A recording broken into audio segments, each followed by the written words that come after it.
¿Nadie entonces? Un ratito, déjenme apuntarlos a ustedes, a los del grupo, nos van a exponer, ¿no? Sí, yo voy a compartir. Lo que pasa es que tengo... Nicole del Valle, ok. Sí. Okay.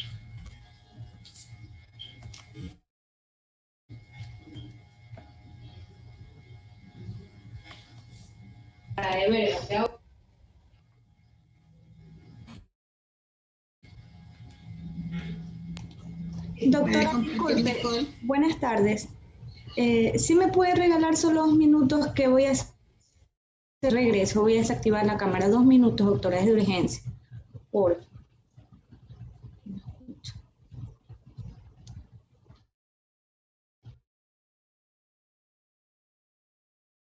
Vaya nomás, señorita, no hay problema. Siga nomás. Gracias, doctora. Sí.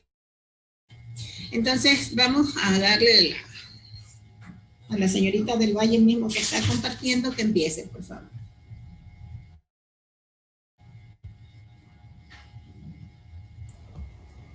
Ya. Buenas tardes, profesora y compañeros. Somos el grupo 1 y vamos a hablar sobre las técnicas de espectrometría aplicadas en laboratorio laboratorio clínico. Los integrantes son Álava Reynoso, mi persona, Stanley Peralta y Zambrano Zamora. La espectrometría. Espectrometría, perdón. Ya. Son interacciones entre la luz y la materia, en donde se van a relacionar con la longitud de onda de la radiación, se va a medir la densidad y se van a verificar las reacciones.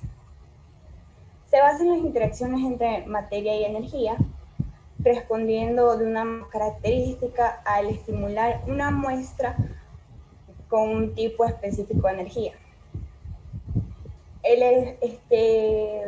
Se usa un instrumento muy conocido como espectrómetro.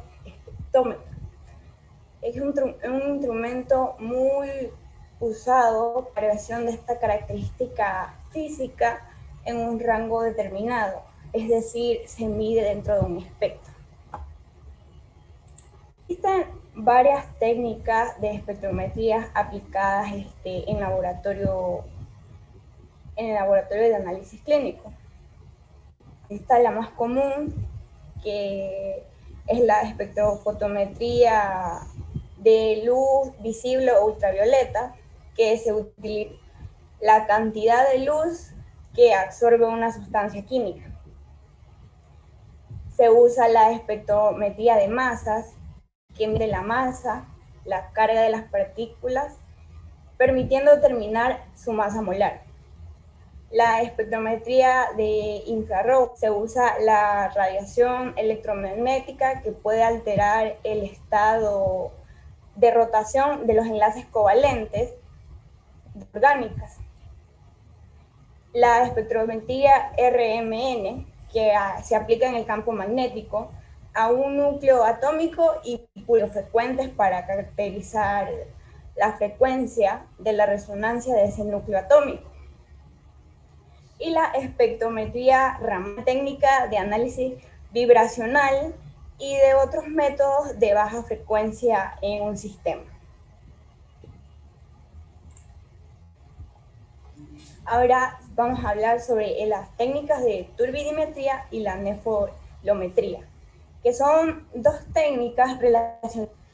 Están muy relacionadas porque se emplean para medir la luz dispersa por una suspensión de partículas coloidales, y por lo general en la turbidimetría el detector se va a colocar en línea recta de radiación, el cual se va a medir el descenso de la luz transmitida. Y en la nefolometría dispersa en distintos ángulos. Hay un problema al utilizar y aplicar estas dos técnicas, que en presencia de sistemas biológicos, las moléculas endógenas pueden hacer que se disputen, causando interferencias.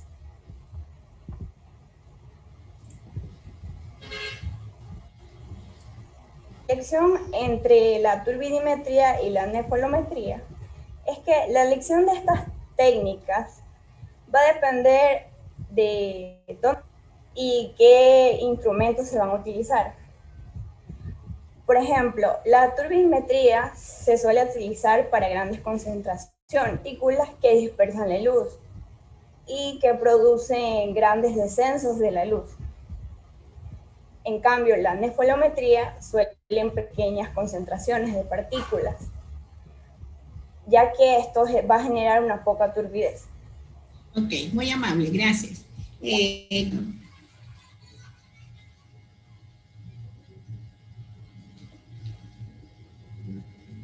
¿No ha venido? Sí, doctora, aquí estoy. Ah, ya, perfecto.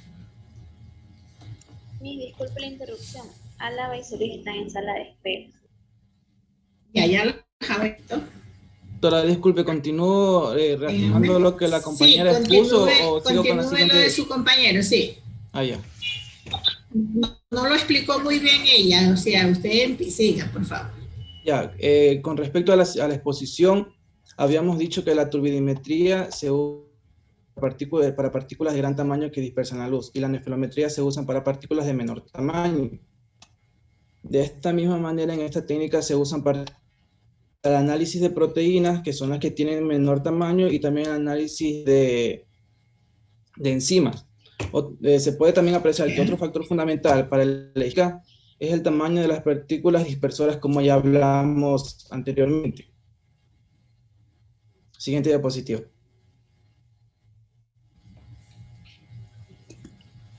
Disculpe, ¿quién están compartiendo? Siguiente diapositiva. Ya, en tipo de aplicación. Sí, es que estoy atrasado en la parte de la aplicación. La principal aplicación de esta técnica son los laboratorios clínicos, como es el caso del área de estudio en que nos estamos desempeñando. La determinación de proteínas específicas con métodos de carácter inmune. También hablamos de que el tamaño de la mayoría de estas partículas tienen que estar comprendidas entre 1 y 20 nanómetros. También análisis de antígeno-anticuerpo que están comprendidas entre 50 y 100 nanómetros. Debemos tener en cuenta que la calidad de la luz dispersora de la partícula, como ya hemos hablado anteriormente, y también de la cantidad del índice de refracción de las especies dispersoras, cómo estas partículas pueden dispersar la luz.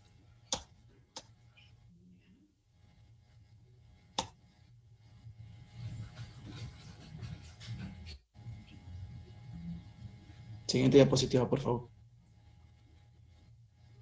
Ya. Aquí vamos con respecto a las técnicas de fluorescencia y fosforescencia. Estas dos técnicas son técnicas que van muy a la par, ya que la mayoría de las sustancias que estén comprendidas en el campo o la medida de lo que es ultravioleta y lo visible, liberan este exceso de energía en forma de calor, por medio de choques con otros átomos de moléculas. Ya.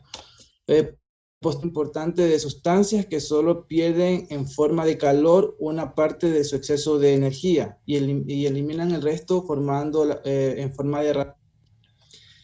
En lo que es el proceso de emisión de la energía se conoce con el nombre de luminiscencia, de la fluorescencia y la fosforescencia, que refiere a la luminiscencia a la unión de estos dos términos, tanto de fluorescencia como de fosforescencia. Respecto a la diferenciación de estos dos términos, se fundamenta en el mecanismo por el que las moléculas retoman a su estado fundamental, estado basal. ¿Qué quiere decir esto? Que luego de haber incidido una energía, una cierta cantidad de energía en la molécula, esta pasa de un estado basal o normal a un estado excitado. Y como después de pasar este estado excitado, estos vuelven a un estado basal después de haber liberado la energía correspondiente. En esta práctica se distinguen por el tiempo transcurrido entre la absorción y la emisión de la energía. La fosforescencia es menos frecuente que la fluorescencia. En el caso de la fluorescencia, el tiempo transcurrido entre la absorción y la emisión es menor. Y en el caso de la fosforescencia, este tiempo transcurrido de emisión de energía es mucho mayor. Siguiente diapositiva. Ok, gracias, muy amable. Vamos con la otra niña. No sé, Peralta Peña. Dígame. Ok. Tengo que... Bueno, ¿Perdón? tengo que poner esa parte. No la le exposición. entiendo, disculpe. Había estudiado más otra parte. No, yo les dije a ustedes que yo escogía al estudiante para que expongan. Todos tenían que saberle toda la exposición. Sí, gracias. Bueno, entre la existencia de la fosforescencia tenemos...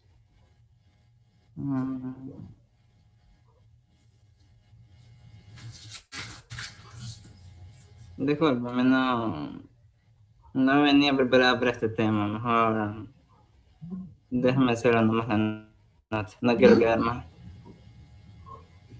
Ok, está bien.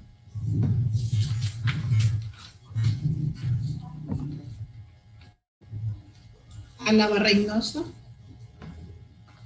Doctora, él se encuentra en sala de espera porque su internet está muy inestable. ¿Se lo podría hacer? Ya la ingresé un ratito, gracias. No la había visto. Ya.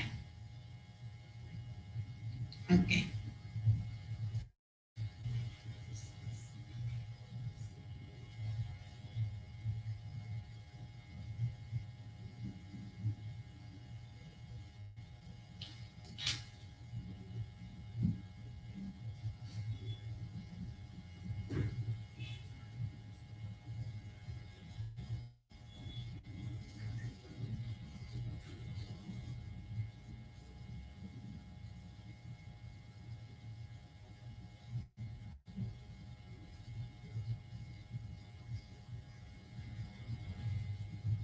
Ya está dentro, ¿no?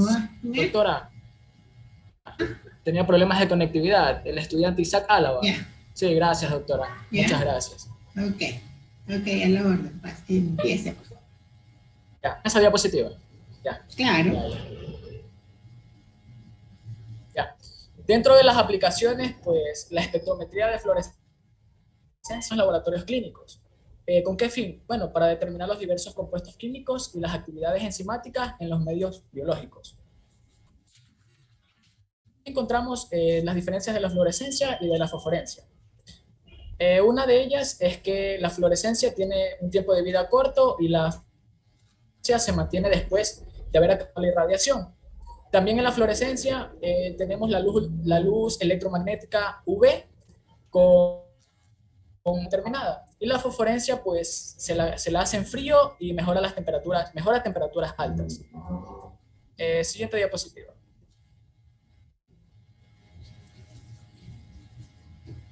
Ya.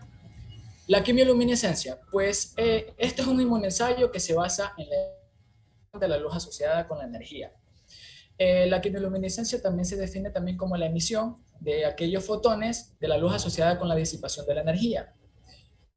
Alguna sustancia electrónicamente excitada, por así decirlo. Por lo general, esta está basada en la interacción antígeno-anticuerpo, que dependiendo del tipo de ensayo que se vaya a realizar o que se desarrolle en este caso, va a emitir una determinada señal de luz indirecta o inversamente por la concentración de la molécula que nosotros estemos interesados, por así decirlo. Ya, la emisión de luz es causada por los productos de una reacción química. Siguiente diapositiva. Ya, a continuación se involucran las siguientes sustancias, según el si que desea ser utilizado. Aquí tenemos el éster de acridina, el peróxido ácido, el hidróxido de sodio y la fosfatasa alcalina. Cabe existe una reacción del agente quimioluminiscente del éster de acridina, donde se va a oxidar por medio del óxido ácido y del hidróxido de sodio. Esa es una reacción característica dentro de la quimioluminiscencia. ¿Sí? Gracias. Existen dos tipos de quimioluminiscencia, la cual es la directa y la quimioluminiscencia amplificada, que es la indirecta. Pues es aquella que se emplea una fase sólida, específicamente micropartículas paramagnéticas, las cuales están recubiertas de anticuerpos contra la sustancia analizada. Aquí encontramos el éster de acridina con un sustrato oxidante. También se utiliza, y de ser necesario también existe la presencia de cofactores. Dentro de la quimioluminiscencia amplificada indirecta, pues sigmas, específicamente con la fosfatasa alcalina o por medio de iones. Aquí también se utiliza catalizadores y puede ser necesario precursores. Y se utiliza como sustrato un éster de fosfato. Siguiente diapositiva. Ya. En la turbidimetría, pues se realiza por medio de colorímetros o espectrofotómetros ordinarios. En este caso, por ejemplo, tenemos de marca DuPont modelo 430. Este instrumento, por lo general, tiene una alta especificidad, es mucho más sensible, y como nosotros vemos en el diagrama esquemático de este turbidímetro de marca DuPont modelo 430, voy explicando el diagrama que nosotros vemos ahí en la imagen. El haz incidente convierte una luz polarizada mediante un polarizador primario, como nosotros vemos ahí en el diagrama, ¿verdad? Después de atravesar la muestra, el haz se divide en dos, y se detecta con dos fototubos separados. Cuando la disolución de la muestra, en este caso, no tiene partículas en suspensión, la fotocelda, que es la máxima, y la fotocelda 2 da una respuesta mínima, que es una nula. La relación entre la señal 2 y la señal número 1 es partículas que se encuentran en dicha concentración, en dicha suspensión.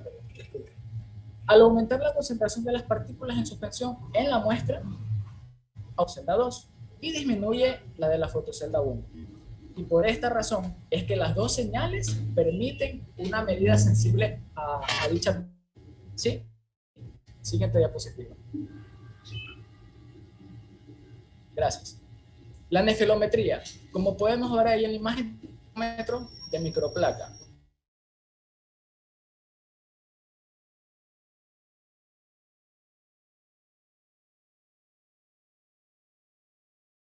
Detector. En la fuente de radiación, en este instrumento, encontramos lámparas de xenón, mercurio en este caso, también lámparas halógenas de wolframio o tungsteno, también un diodo de fotoemisor y tubos láser con mezcla de dos gases, de helio neón o de helio cadmio. Como dije, el sistema monocromador, la cubeta de lectura que tiene, de aquí se encuentra, vemos ahí en la imagen, puede ser en forma de prismas o puede ser cilíndrica. Y por último, pues tenemos el detector, que debe estar situado lo más cerca a la reacción. ¿Para qué? Para que de aquí mande la señal directamente al registrador, que es la pantalla, ¿ok? Siguiente diapositiva.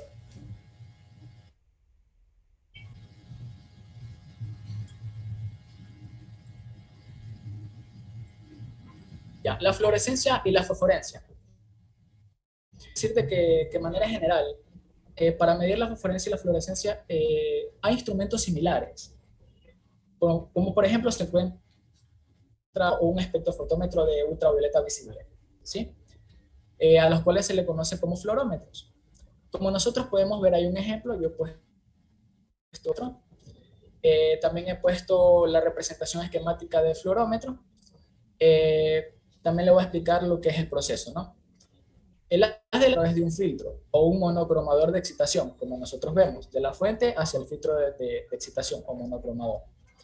Este transcribe la radiación de una pequeña parte de la luz incidente, que es absorbida por la muestra, y algunas de las moléculas producirán esta luz fluorescente es emitida en todas las direcciones y parte de esa luz fluorescente pasa a través de un segundo filtro o monocromador ahí en el diagrama. Y al llegar al detector, pues muy a menudo, pues este detector se encuentra a un ángulo de 90 grados con respecto a con el único fin de minimizar el riesgo de la luz incidente, que se encuentra reflejada o transmitida en un detector. Eso es con respecto el haz de muestreo, pero ahora con el haz de referencia. Este pasa a través de un atenuador que reduce su potencia, ¿sí? Pero reduce la potencia de la aquella muestra. Las señales que son procedentes de este fotomultiplicador de la muestra y del de referencia se dirigen a un amplificador. Este va a ser de carácter diferencial, ¿ya? Cuya salida se visualiza en un medidor o en un registrador, como nosotros vemos ahí en la imagen, que es el último proceso de la pantalla. Ya siguiente diapositiva, doctora.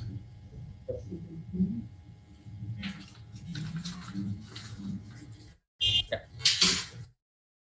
La quimioluminiscencia, pues aquí como nosotros vemos, vemos un equipo, un analizador bioquímico Hitachi 911.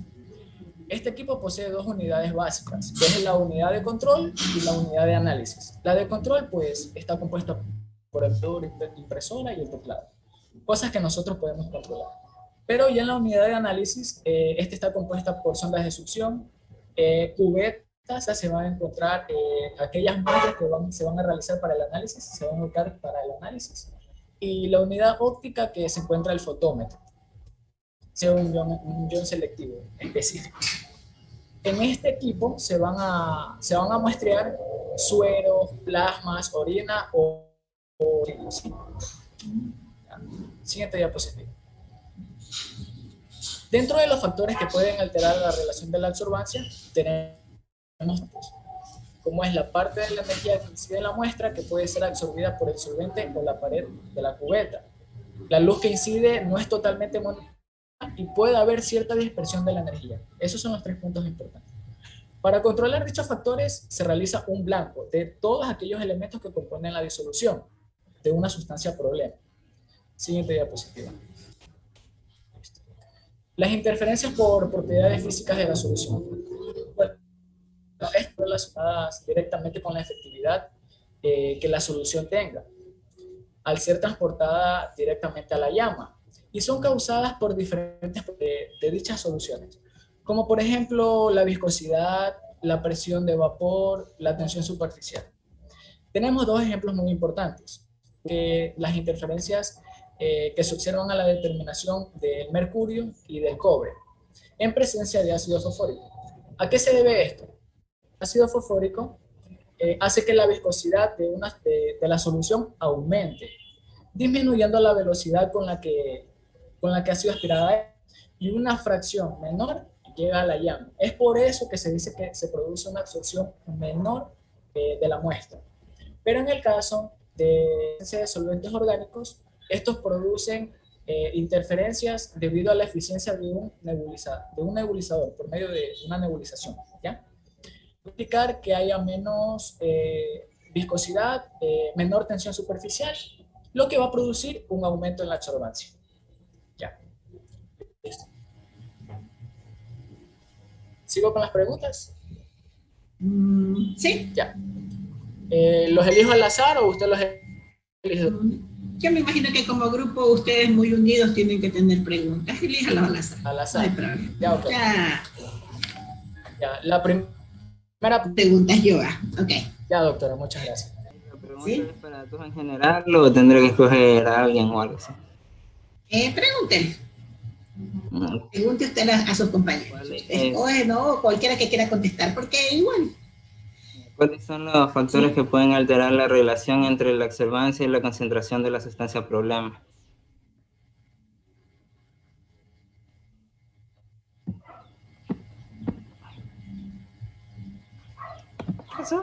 A ver, contésteme Mario, por favor.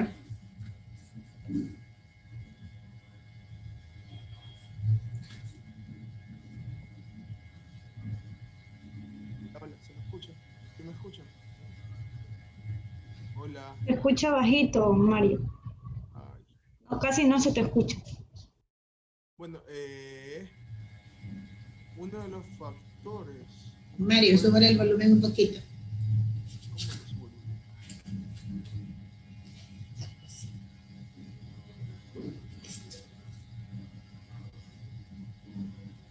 Doctora, creo que voy a escribir en el chat. Porque... No le escucho, no se le escucha, Mario. Nos dejemos que Mario pueda arreglar su problema y continuamos con la siguiente pregunta. ¿Cuáles son las interferencias, los interferentes ocasionados por las propiedades físicas de las soluciones?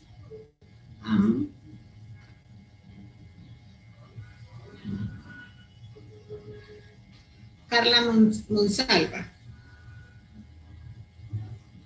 No. Ya, yo Miss, Carla Monsalva. Murillo Carriel. Miss. ¿Me escucha, Miss? No, Murillo Carriel. La viscosidad, la tensión superficial o la presión de vapor.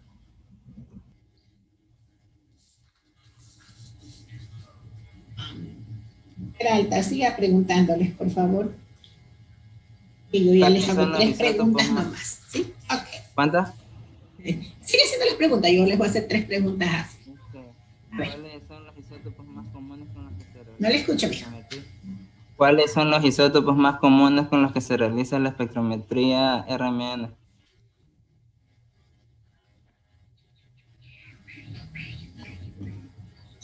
Podría ser hidrógeno, carbono y nitrógeno. Pero tienes que decir el isótopo. El Los número. isótopos.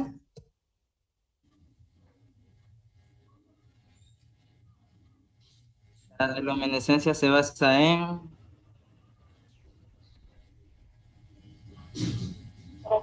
Interacción de antígeno y anticuerpo. Los tipos de quimioluminescencia son... Directa e indirecta. La turbidimetría y la nefilometría se aplican en laboratorios clínicos para la determinación de... Proteínas. Concentraciones bajas de materia en suspensión. ¿Cómo?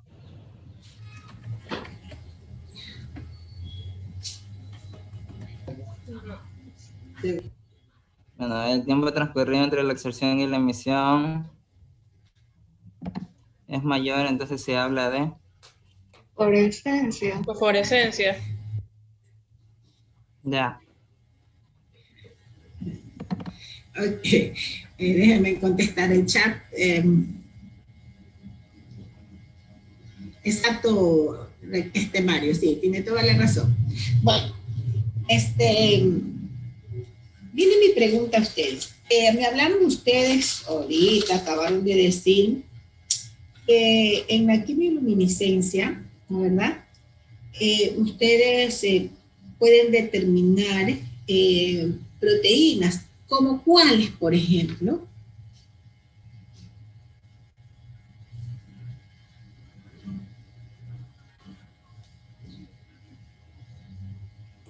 Los anticuerpos.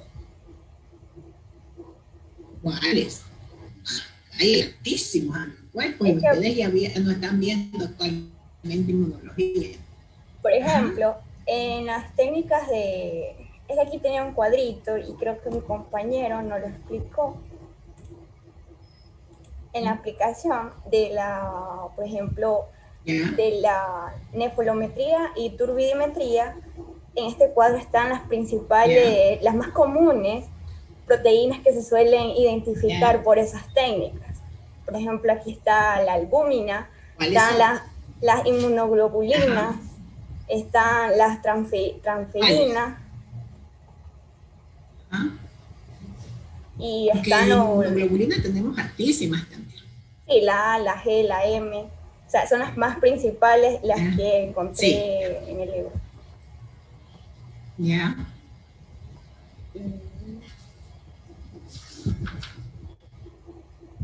Ya, perfecto.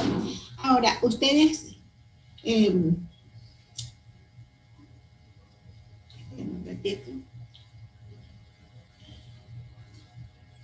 Cuando hablaron ustedes que en la fluorescencia, a través de qué, cómo determina el analito con la fluorescencia, cómo lo hace. O sea, yo tengo un blanco, un estándar y mi muestra, pero ¿cómo lo va a determinar? ¿Por medio de qué? Ustedes me hablaron de equipo, me hablaron de las, pero ahora yo quiero saber cómo aplica o cómo pasa la luz a través de los diferentes analitos, solo de un analito que estamos determinando. ¿Cómo pasa eso?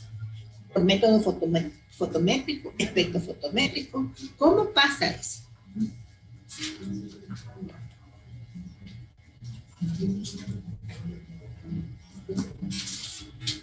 Doctora, en la fluorescencia estaba preguntando, ¿verdad? Disculpe. Sí, claro. Aquí se realizan métodos espectrofotométricos, como por ejemplo el ultravioleta y ultravioleta visible también. ¿Ya? Pero ¿cómo pasa la luz? Para nosotros el ultravioleta y violeta visible. ¿Cómo hace eso? Porque eso no lo explica. O sea, el haz de la fuente ¿ya? Pasa primeramente por un filtro. ¿Ya? ¿Sí? Que es un monocromador. ¿Ya? Esto es un monocromador que se denomina monocromador. Sí, así es. Y de ahí es el encargado de transmitir aquella radiación de la luz incidente absorbida de la muestra o de algunas moléculas que producen, o sea, que van a dar como resultado esa fluorescencia. ¿Ya? Sí. Esa luz, esa fluorescencia, esa luz fluorescente es emitida en todas las direcciones hasta que pase a un segundo filtro. Yeah. Que este es un monocromador de emisión. Sí. Ya. Este después llega a un detector que se encuentra a un determinado grado, creo que es a 90 grados específicamente, sí, con respecto a las de luz. ¿Para qué se utiliza esto? Pues esto se utiliza para minimizar el riesgo de que la luz incidente se vea reflejada o transmitida en el detector. O sea, para que no haya interferencias, ¿me entiendes? Sino para que llegue directamente hacia el detector. Ajá. Muy bien. Entonces, ya. Sí. Ahorita faltan 8 minutos, les quiero explicar algo para poderles explicarles el porqué de los trabajos que ustedes no sé, por qué no entienden. Por favor, voy a cerrarles para que no compartan pantalla. Un ratito.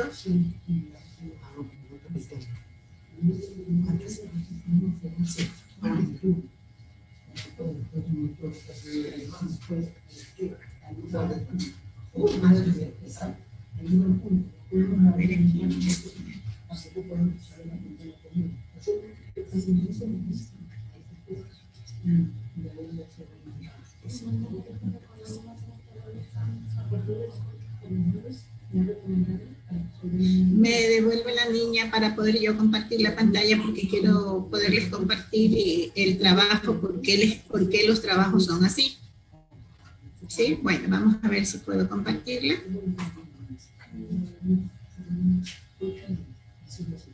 ¿Sí? A ver, chicos. Quiero que, no sé, hacerme entender con ustedes el por qué yo tengo que hacer mis calificaciones con respecto a esto. Nosotros calificamos aquí, ¿no verdad?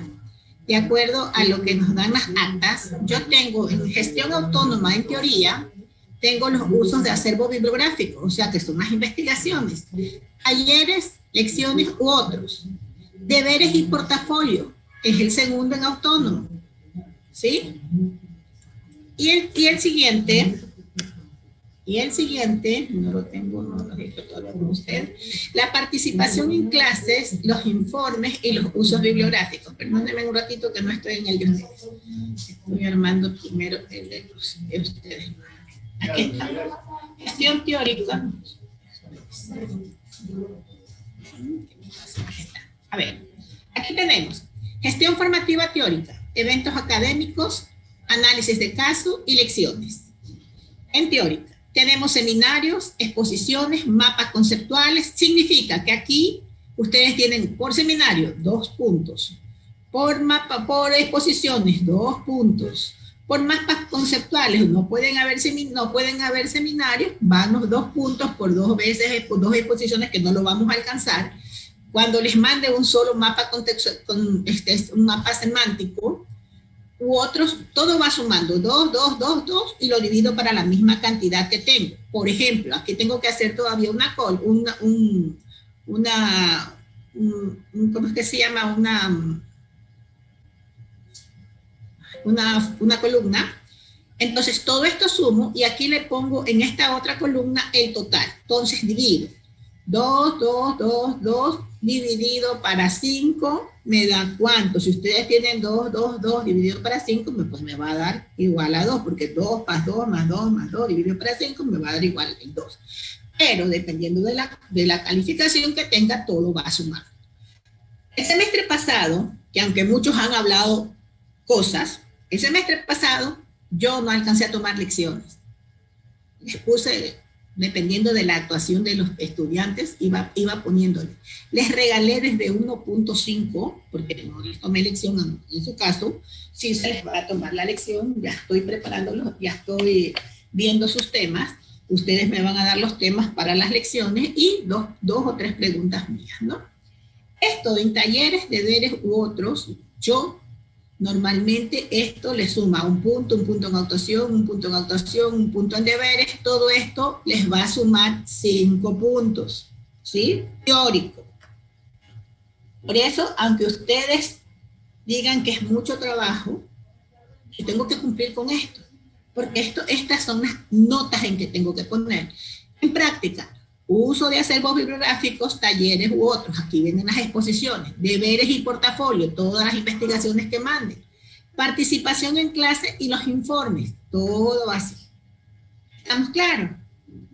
Para que no digan que es que yo me estoy inventando. Esto me entregan a mí en actas y yo tengo que llenar mis actas. ¿Estamos claros, chicos? ¿Sí? Yo no estoy aumentándoles nada. Todo esto que a mí me dan las actas de la universidad. ¿Sí? Y yo, en base a las actas, voy llenando. Acá viene por ejemplo, todo esto, y vendría otro, si no estuviera formativa, vendría, yo siempre hago formativo y teórico, vendría ahí el examen. Entonces se suma todo esto y me sale el examen teórico, que eso lo voy aumentando posteriormente, pero ahorita solo tengo esto para poderles mostrar cómo es la calificación. ¿Estamos claros? ¿Sí?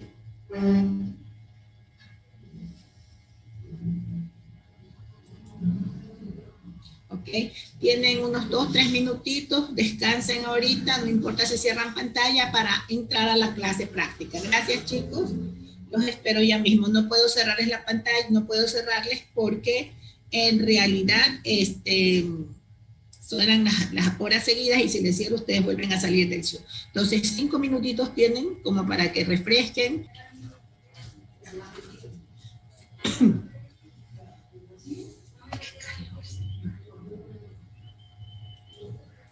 A ver, el grupo 2 está formado por Barahona,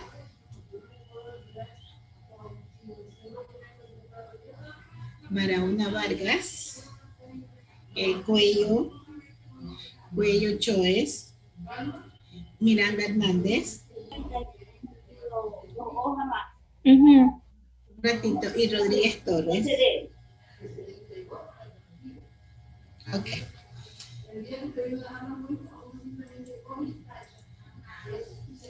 ¿Quién va a compartir pantalla? Yo, mi Clever Barahona, comparte pantalla. Clever Barahona, perfecto.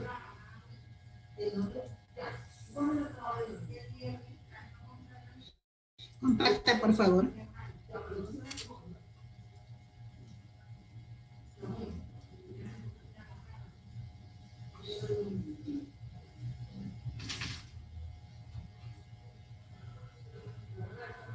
Ok, vamos a empezar en esta hora, la hora de práctica de bioquímica clínica. Ok. Pues empezaría usted, señor Barahona.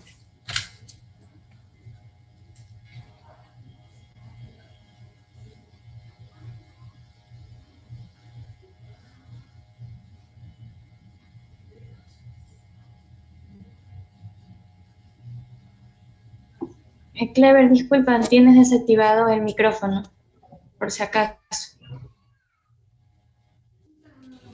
Disculpen, no me había dado cuenta. Buenas tardes, doctora, compañeros. El tema siguiente es la práctica número 2, es el tratamiento de especímenes biológicos, control de centrifugación.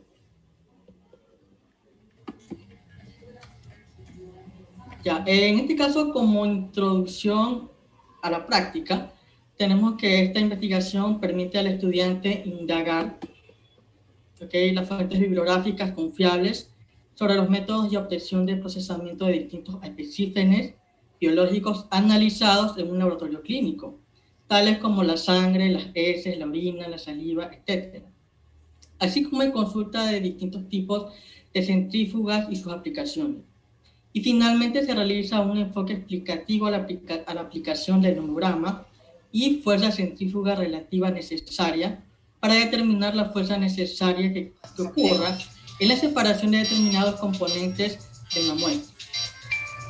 Con toda la finalidad del estudiante adquiera el conocimiento relevante con respecto al tema de investigación y ponerlo en práctica en un tiempo dado.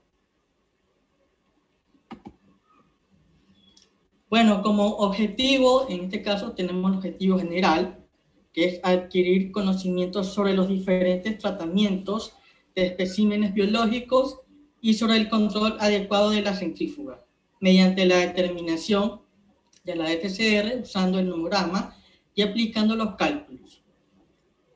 Como objetivos específicos tenemos aquí que diferenciar los tipos de centrífuga y funcionar dentro del laboratorio de química analítica. Como segundo objetivo es obtener conocimiento sobre la fuerza centrífuga relativa y sus cálculos respectivos.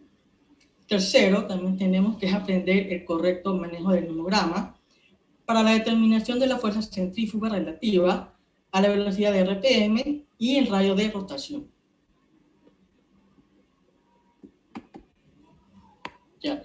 En este caso, en la obtención de procesamientos de las muestras, tenemos varios tipos de muestras. Primero, están las muestras eliminadas de forma natural, las muestras de fácil obtención. En este caso tenemos en las muestras eliminadas de forma natural, tenemos el esputo. En el esputo, como en este caso un pequeño resumen, tenemos que en esta se incluye a los pacientes para obtener de lo más profundo de los pulmones, y esto se logra, en este caso, esto aquí se logra a primera hora de la mañana antes de comer o beber, realizando varias inspiraciones profundas antes de expectorar directamente en el recipiente de recogida. En este caso no debe ser ni tan espeso ni tan líquido, como se produce en la saliva. Con respecto a las heces, en este caso los pacientes generalmente se obtienen esta muestra de ellos mismos durante la defecación, siguiendo las instrucciones para evitar que la muestra se contamine de otro material en el inodoro.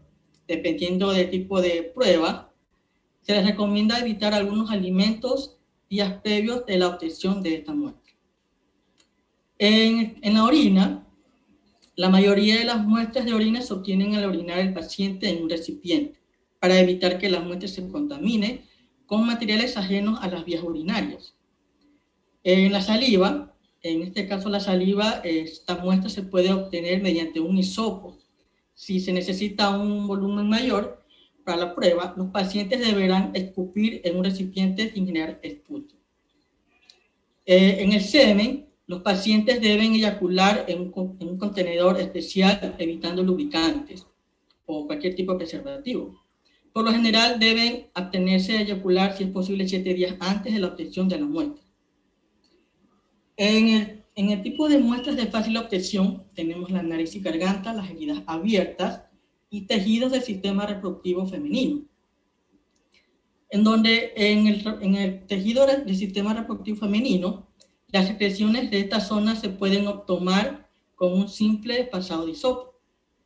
En las nariz y garganta, estas se usan para realizar cultivos y determinar qué tipo de virus posee el paciente. Por ejemplo, tenemos en el nasofaringio y orofaringio. En el tipo de prueba de nasofaringio, suele tomarse empleando un hisopo fino y flexible del kit específico de que en este caso el profesional mantenga, donde se introduce el hisopo en la fosa nasal hasta la abertura externa de la oreja. Reposa por unos segundos, rotan de 2 a 3 veces, se retira el depósito en medio y se conserva en refrigeración. En el orofaringio, en cambio, se utiliza igualmente el hisopo grueso y rígido para toma de muestras respiratorias, para virus que no es de madera. En este caso se frota la pared posterior de la garganta y se deposita en el medio, se conservan en refrigeración. Como heridas abiertas, en este caso tenemos que se habla de las llagas que se generan en la parte más superficial de la piel. Solo debe pasar un hisopo sobre la herida y se obtiene en fluido o en pus. En el tipo de muestras internas tenemos aquí como correspondientes en la sangre. En la sangre, las muestras se obtienen de vasos sanguíneos, como los capilares, las venas y a veces las arterias. La muestra se obtiene por punción en la aguja y se recoge en un tubo especial de algunas muestras que pueden obtenerse en un pinchazo en el dedo que produce una gota de sangre. Y en estas tenemos en el tipo de análisis, como por ejemplo en el hemograma y en los análisis bioquímicos. En el hemograma, como vemos aquí en la figura, tenemos que normalmente se utiliza el tubo con la tapa lila. En este tipo de muestra, como verán, se puede realizar todo tipo de exámenes, como por ejemplo tipos de plaquetas, de glóbulos rojos, glóbulos blancos, etc. En el tipo de análisis bioquímicos tenemos lo que es el suero y el plasma. En el tipo de análisis que se realiza en el suero, por ejemplo, se obtiene dejando que se produzca la coagulación espontánea, y en el plasma se obtiene, en cambio, de centrifugar, en este caso la prueba, en un tubo con anticoagulante.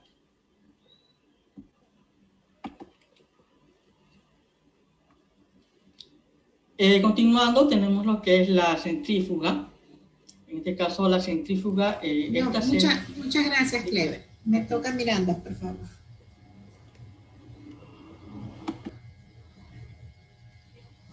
¿No está? Sí, aquí. Voy a hablar sobre la centrífuga. Las centrífugas, tenemos varios tipos de centrífugas en los laboratorios para la separación de muestras. Tenemos las centrífugas de sobremesa. Estas son muy conocidas como clínicas, médicas o de baja velocidad. Van a tener una velocidad de 4.000 a 5.000 revoluciones por minuto. Son muy utilizadas para separar células en concentraciones de suspensiones, separación de suero o plasma. También tenemos las minicentrífugas. También se conocen como microcentrífugas. Estas van a tener una revolución por minuto de 1000.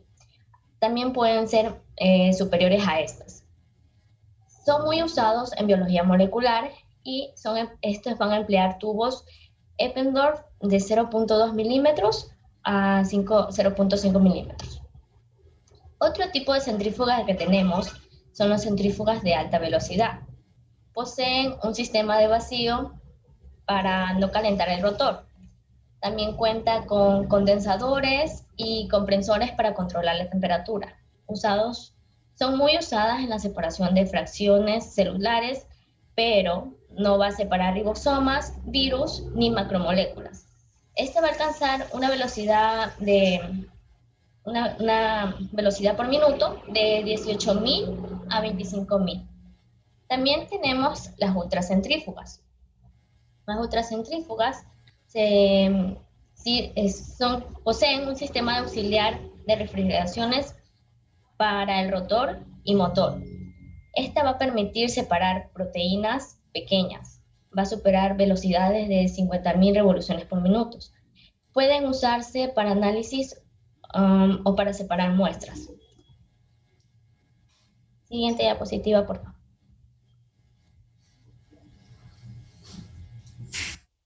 Ya. También pueden clasificarse según el rotor y se clasifican en 3. Rotor de ángulo fijo. Estas van a mantener la muestra en un solo ángulo fijo respecto al eje. También tenemos rotor basculante. El sitio para la muestra no es fijo, de manera tal que esta se ajusta su ángulo según el contenido. Centrífuga tubular. Esta es empleada para grandes volúmenes de muestra. Son muy utilizadas en laboratorios de control de análisis de alimentos para la cuantificación de grasa y cremas de leche, y también para el control de porcentaje por zumos de frutas. También se utilizan para la sedimentación, para las muestras biológicas como leucocitos, eritrocitos, plasma, plaquetas y demás componentes de la sangre. También son empleadas para determinar hematócritos mediante muestras capilares en una centrífuga para microhematócrito. Siguiente diapositiva.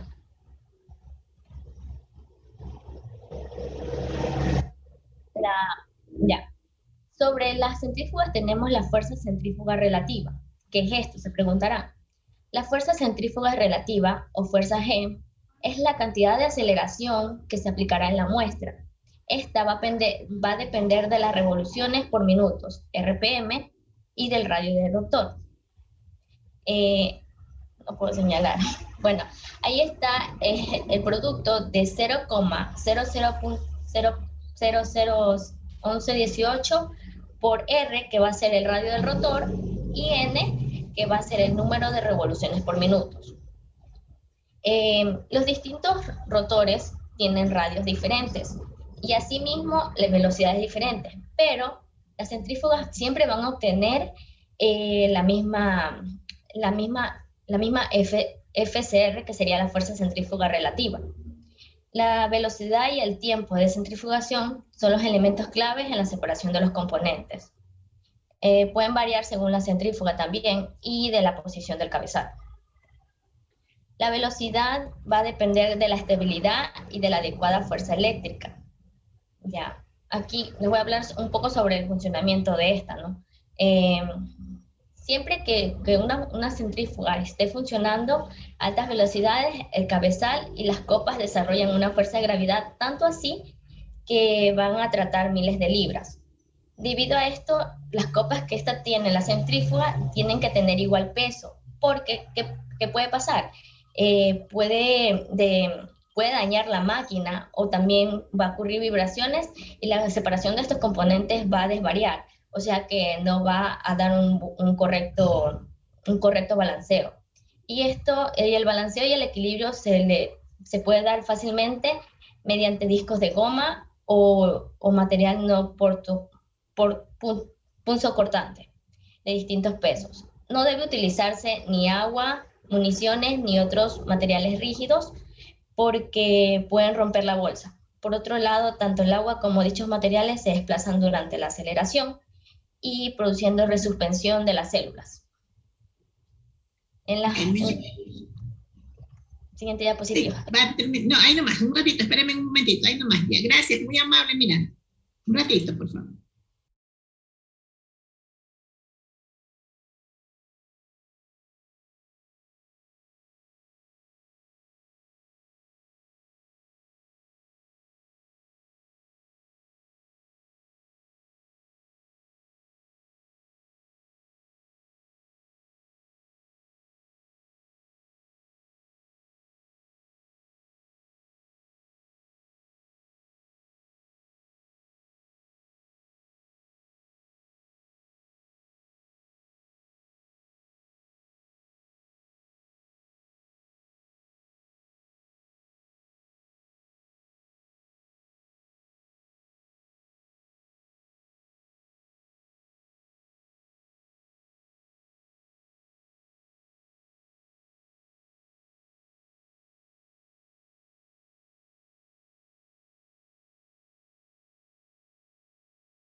Mil disculpas, chicos. Bueno,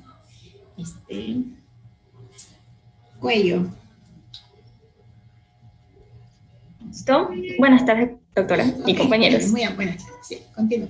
Ya. A continuación vamos a hablar sobre los usos y aplicaciones de la fuerza centrífuga relativa. En este caso indica que la aceleración, perdón, la utilización del FCR va a permitir acelerar lo que son los procesos de sedimentación y según los tipos de centrífugas. Ahora, ¿a qué se debe esto? Por lo general indicaban en muchas fichas técnicas de centrífugas que no es recomendable calcular o determinar la calidad de una centrífuga basándonos únicamente en la velocidad que tiene para rotar el rotor, pues obviamente, o el radio de rotación, sino que lo recomendable es considerar la fuerza centrífuga, porque aquí lo que estamos teniendo en consideración es la capacidad de centrifugación que tiene esa centrífuga. Y de tal manera permite que hagamos reproducible una determinada técnica en diferentes tipos de centrífugas que tienen diferentes tipos de rotores. De tal manera que, por ejemplo, si una centrífuga que tiene un diámetro de rotación de 5 centímetros bajo máxima velocidad de 3.000 revoluciones por minuto, podemos decir que tiene un FCR de 500 por gravedad. Sin embargo, si nosotros tenemos una centrífuga la cual tiene un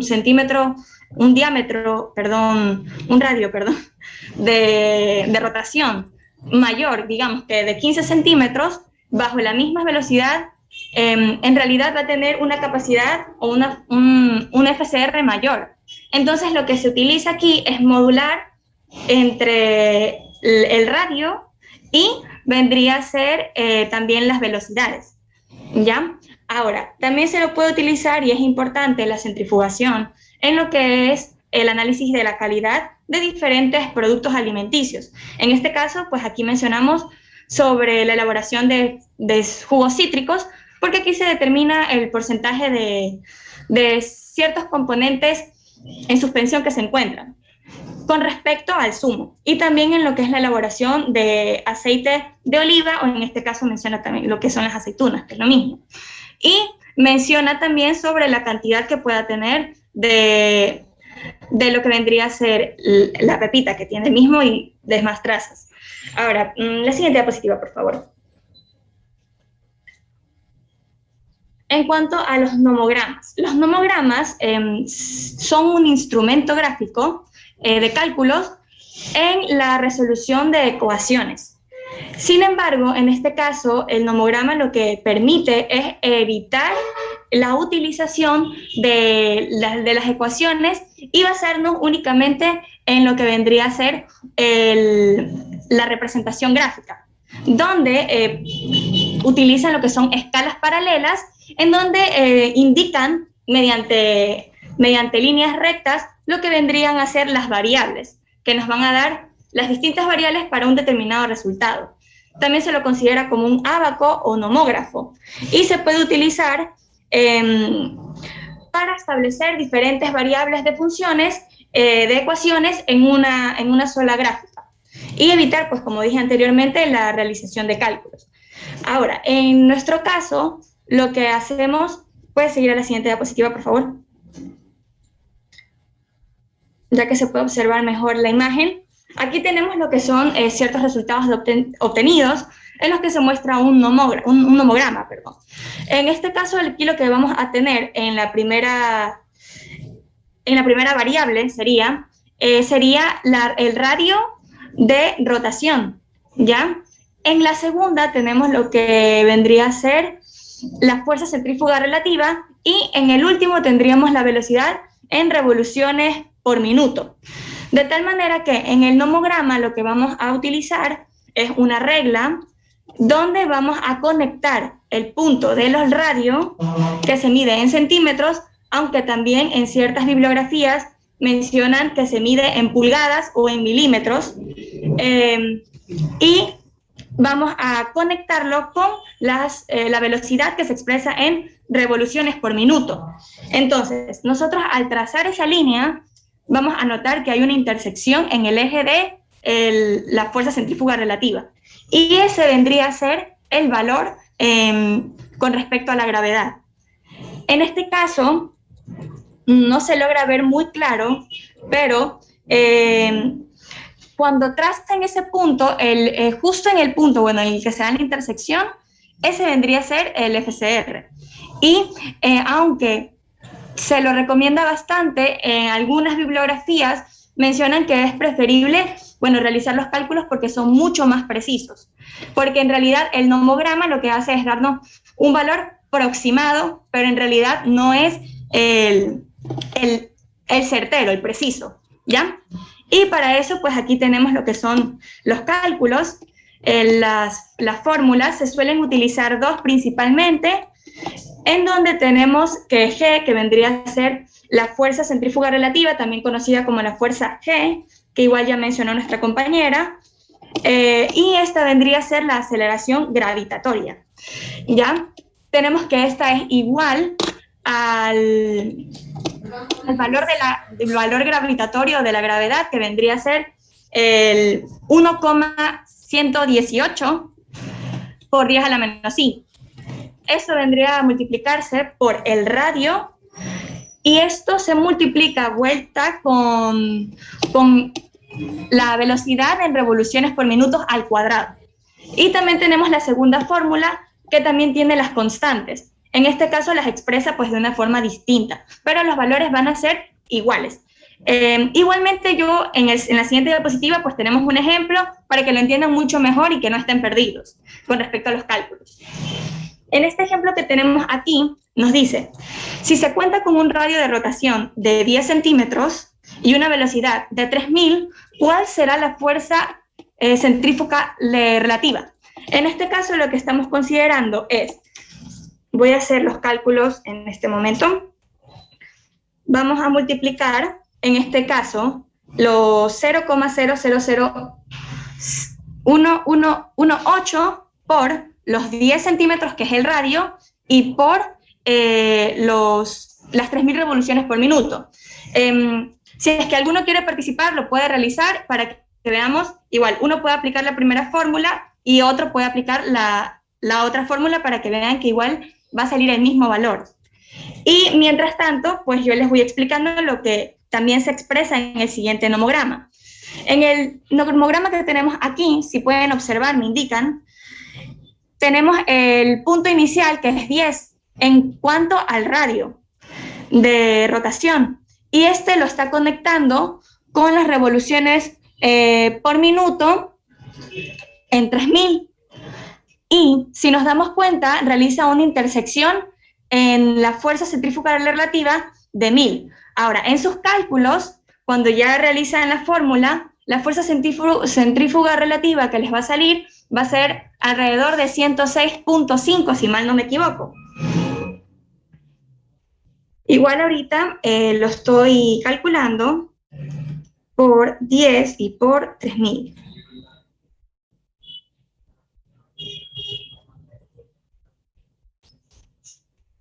Y el valor,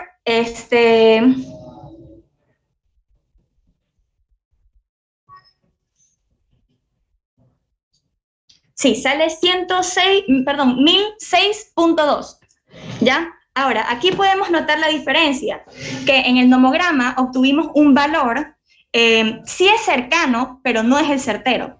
Y en el caso del cálculo, vimos que es mucho más preciso y que nos da un valor más exacto porque obtuvimos 1006.2. Muchas gracias. No le he dicho que termine, ya terminó, ya dio todo. Aquí vienen las conclusiones, se las comento. Pregunto. Claro, sí, coméntala, porque falta la otra niña que quiero verla después. Ya, listo, muchas gracias. Bueno, durante todo este trabajo de investigación en conjunto, pues considero que sí adquirimos conocimiento sobre los diferentes tratamientos de especímenes biológicos, ¿ya? En cuanto a lo que era la obtención y el procesamiento de muestras tales como sangre, que ya observamos lo que era para los hemogramas, que necesitábamos los tubos de ensayo con la tapa lila, porque estos contienen EDTA, que es un anticoagulante, y bueno, pues preservan lo que vendría a ser las características que necesitamos de los leucocitos, eritrocitos, etcétera. También aprendimos la toma de muestra con respecto y a la conservación de lo que era nasofaringio, orofaringio, lo que eran las heces, etcétera. También se reconocieron o se consultaron los diferentes tipos de centrífugas, como fue las ultra rápidas o las ultracentrífugas de alta velocidad, los diferentes usos que estos tienen en los laboratorios clínicos. También pues mencionamos de forma didáctica, si lo pudieron observar, lo que era la aplicación de la fuerza centrífuga, sus usos, y pues la determinación de este mediante el nomograma y los cálculos, que ya vimos que era mucho más preciso los cálculos. Y como recomendación, pues, sería buscar fuentes bibliográficas confiables para que el conocimiento que estamos adquiriendo sea verídico. También considerar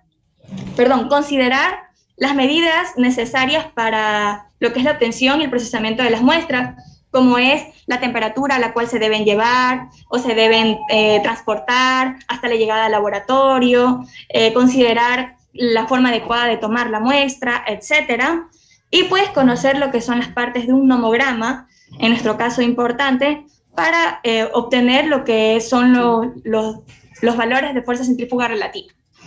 Ahora, muchas gracias. Okay, gracias. A ver, la última niña que me falta, Rodríguez. Dígame, doctora. Ya, un resumen de todo esto. Listo, doctora. Porque a Nicole le faltó algo que quiero ver si usted lo dice. Ok. Empiece desde la primera diapositiva, el que está... Caroline está silenciada. Faraona, sí. Ok. Gracias. Ok. Bien, como introducción, como lo dijeron mis compañeros, y valga la redundancia, se debe de buscar información de fuentes demasiado confiables para así poder obtener un conocimiento amplio, ya que debemos buscar varias fuentes que nos sirvan de gran ayuda, y más que todo en este campo de la clínica, que cada vez está sufriendo diferentes cambios, diferentes metodologías, diferentes tipos de práctica. En cuanto a los objetivos, principalmente todos va a tratarse de adquirir siempre conocimientos, mejorar todas las técnicas que se puedan aplicar, saber todo acerca de los equipos, su utilización, su mantenimiento más que todo, que también va a jugar un papel muy importante en lo que es más que todo en la centrifugación, porque todo esto va también a interferir dentro del análisis clínico. Siguiente diapositiva. Entre la obtención y procesamiento de muestras, como ya se mencionó anteriormente, cada muestra va a tener un determinado ítem para poder ser recogida. No solamente dentro de ciertos parámetros, sino que cada paciente se le va a dar pautas para poderlas recolectar. Cabe recalcar que el personal encargado de tomar todas las muestras debe tener siempre en cuenta que debe mantener todas las normas de bioseguridad para poder recoger estas muestras. Más que todo sería lo que conlleva muestras de esputo, lo que son secreciones vaginales, que van en ciertas ocasiones directamente con el paciente, ya que las muestras de esputo se las suelen recoger el personal lo que hace terapias respiratorias. Y cabe recalcar que aquí hay que tener un poco más de cuidado, ya que como sabemos, hay un cierto virus que es la tuberculosis. Principalmente el esputo va a ser utilizado para lo que es determinar lo que es la tuberculosis. En lo que es la secreción vaginal, esta también va directamente en contacto el personal clínico con el paciente. Y aquí también hay que tener varias precauciones para poder tomar una debida muestra y que el análisis sea el correcto. Siguiente diapositiva. Entre las muestras internas tenemos que principalmente este de aquí va a ser la sangre. Este de aquí va a estar enfocado a la punción directamente con la aguja hacia nuestros vasos sanguíneos, ya sean venas, en ocasiones las arterias y los capilares. Principalmente todo este tipo de muestras, lo que es el hemograma, vamos a analizar lo que son glóbulos rojos, glóbulos blancos, las plaquetas. En lo que es el suero, principalmente se va, una vez recogida la muestra del paciente, se va a dejar reposar por unos minutos y luego de esto se va a proceder a la centrifugación para obtener de manera correcta lo que es el suero. En lo que es el plasma, asimismo, se va a obtener en los determinados tubos, y estos de aquí primeramente se van a tener que agitar con el anticoagulante y luego van a proceder a ser centrifugados. Siguiente diapositiva. Pasemos directamente a lo que es la fórmula del nomograma y aparte la fórmula, que en esa me dejaron cierta duda ustedes. Okay. Ya, en la fórmula del nomograma tenemos que esta va a ser la multiplicación de lo que es el constante de gravedad, en este caso, por el radio del rotor de los distintos tipos de centrífuga, más el número de las revoluciones por minuto. Este de aquí, al ser reemplazado, como lo indicó mi compañera, dependiendo de los datos que nos den de determinada centrífuga. Cabe recalcar que en la bibliografía que estuvimos investigando, nos dice que hay distintos tipos de centrífugas que van a utilizar un determinado número de revoluciones por minuto. Nos decía que cabe hacer la referencia de que se puede llegar a una misma fuerza gravitacional entre distintos tipos de centrífugas al hacer los cálculos. Tenemos que en la siguiente figura, ¿me puedes poner por favor? Una preguntita quiero hacerle aquí. Regrese a la figura anterior, sí. O sea, en la N, ¿usted cómo sabe, por ejemplo, si tomo una muestra de suero, ¿no, verdad? En suero, ¿cuántas revoluciones por minuto va a tener que centrifugar? Porque la otra compañera que dijo que, pero no lo hizo práctico, ¿no, verdad? No sé de dónde sacaron las revoluciones por minutos. Porque para en el nomograma poderlo sacar tendría que también saber las revoluciones por minuto. Entonces, no sé, por eso les pido que por favor me pueda explicar.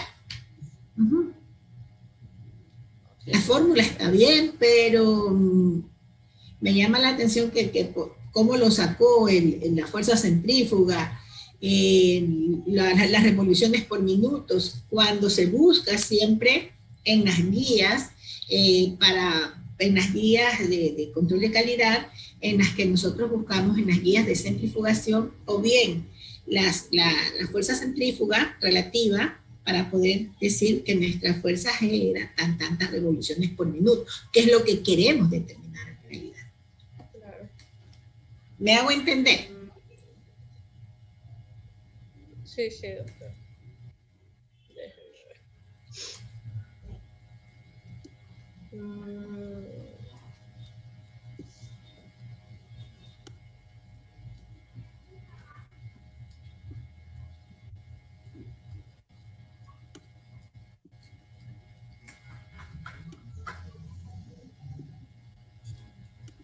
Doctora, le soy sincera, esa parte que usted me está consultando de cómo nosotros sabemos cómo se le aplica determinado tipo de revolución por minuto a la muestra, esa parte no sé, o sea, no se investigó, la verdad, le soy sincera. No le voy a andar titubeando porque, o sea, no se llegó a esa referencia como usted me está indicando. Es que eso es lo que yo les pedía, pues. Que determinar la fuerza G, pero para que nos determinen revoluciones por minuto. Ajá. Sí, continúe. Ya terminé. Ok, una cosa que ustedes tenían en su, antes toca las preguntas, hagan las preguntas a sus compañeros, que bueno. Doctora, disculpe, que le interrumpa.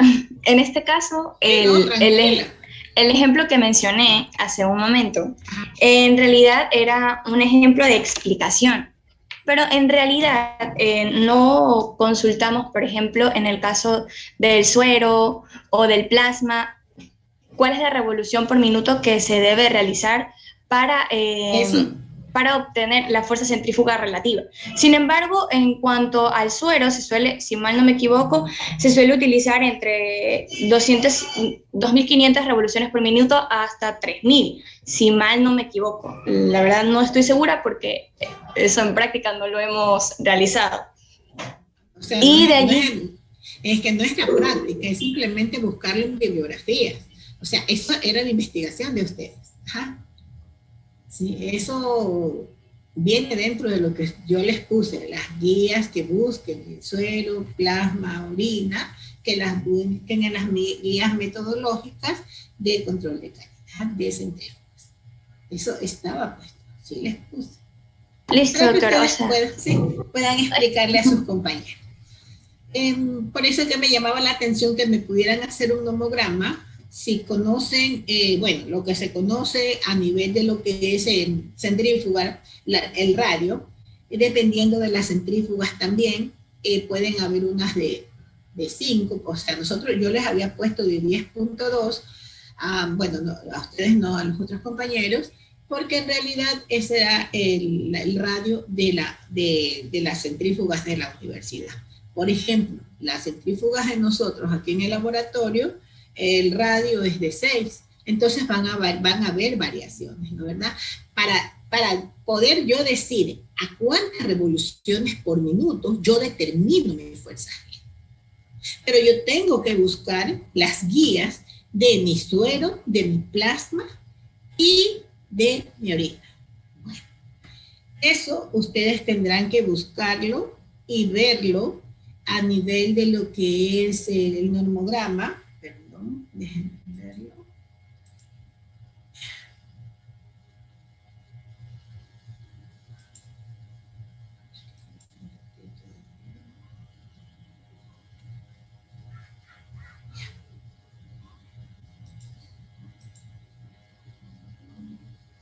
Por eso me llamaba la atención de que ustedes me pusieran y me dijeran que ya era fácil, cuando si yo tengo un nomograma aquí y yo conozco, ¿no verdad? Yo conozco mi radio, ¿no verdad? Yo tendría que saber, para poder establecer cuántas revoluciones por minuto, que sería la de aquí, yo tengo que saber mi suero, en cuántos gramos en cuántas fuerzas G va a estar. O sea, ¿cuánto mide nuestro?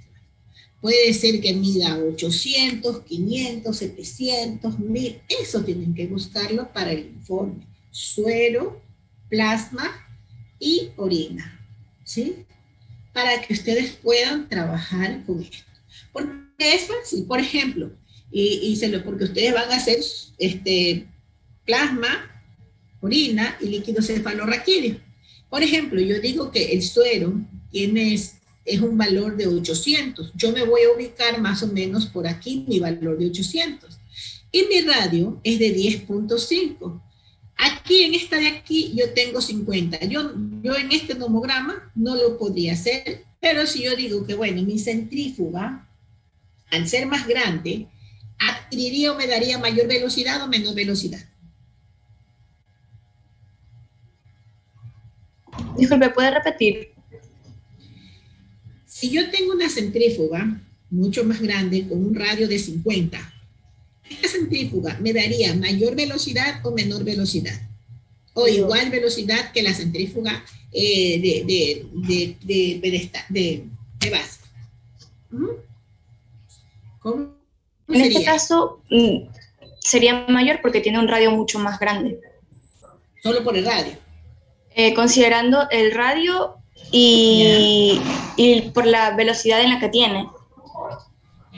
Entonces, por la velocidad que tiene, o sea, la velocidad de cuánto sería que usted se imagina. Yo tuve la opción de tener una centrífuga grandota, pero las revoluciones por minuto empezaron de 2.500 a 6.000. La actual mía creo que es de 1.000 a 5.000. La diferencia. La diferencia me va a dar, según el radio, es con cuánto yo voy a centrifugar a cuántas revoluciones por minuto. Normalmente se dice que en el suero nosotros tenemos que hacer de 20 a 30 minutos a las revoluciones por minuto. Entonces, ahí es donde viene, ¿a cuánto voy a centrifugar esa muestra? ¿A cuántas revoluciones por minuto yo tengo que conocer? Yo tengo que conocer mis revoluciones por minuto, ya, empleando mi fuerza G, ¿cuánto voy a utilizar? ¿Cuánto voy a centrifugar esa orina? Para que me dé mi sedimento adecuado. ¿Me hago entender, chicos? Sí, doctora. Ya, el trabajo de ustedes es suero, que ya les dije que era 800, los otros tienen que buscarlo, plasma, ¿sí? Orina y líquido cefalorraquídeo, ¿sí? Ok. La fórmula y los gráficos, si por ejemplo mi centrífuga fuera de 50, ¿no verdad? Entonces mi radio es de 50, pongo mi radio aquí y sé que mi suero está cerca de los 800, más o menos ahí, y mi dirección de mi centrifugación sería de 4000 revoluciones por minuto. Doctora, disculpe. Haciéndolo de acuerdo al nomograma, ¿no verdad? Pero por eso tengo que hacer la fórmula. La fórmula la tienen. Dígame, ¿quién me hablaba, perdón? Yo, Recalde. Ya, dígame, hermano. Una consultita. Lo que pasa es que usted estaba, creo que señalando unas cositas en la pantalla para mostrarnos, pero no se vio la señalada porque creo que cuando uno comparte el otro no puede señalar. O sea, en este caso, como Clever estaba compartiendo, usted estaba intentando mostrarnos con el mouse la mano, perdón, con el cursor, unos datos, pero no se pudo ver nada. No alcanzaron a ver nada. No, lo que pasa es que no se va a ver porque Clever está compartiendo. Ya, entonces déjenme ver si, a ver, ¿quién está compartiendo? Clever. Deje de compartir, por favor, para poder... Pero usted sí tiene la diapositiva. Sí, aquí está la raya que les hice yo. ¿Sí? Ok. ¿Ya? ¿Sí? Eso es simplemente por medio del nomograma. Ahora les falta sacar por medio de lo que es por medio de fórmula. Sus compañeras le han dado la fórmula, entonces yo les estoy dando la fuerza centrífuga relativa ¿de quién? De la muestra, ¿sí? Espérenme un ratito.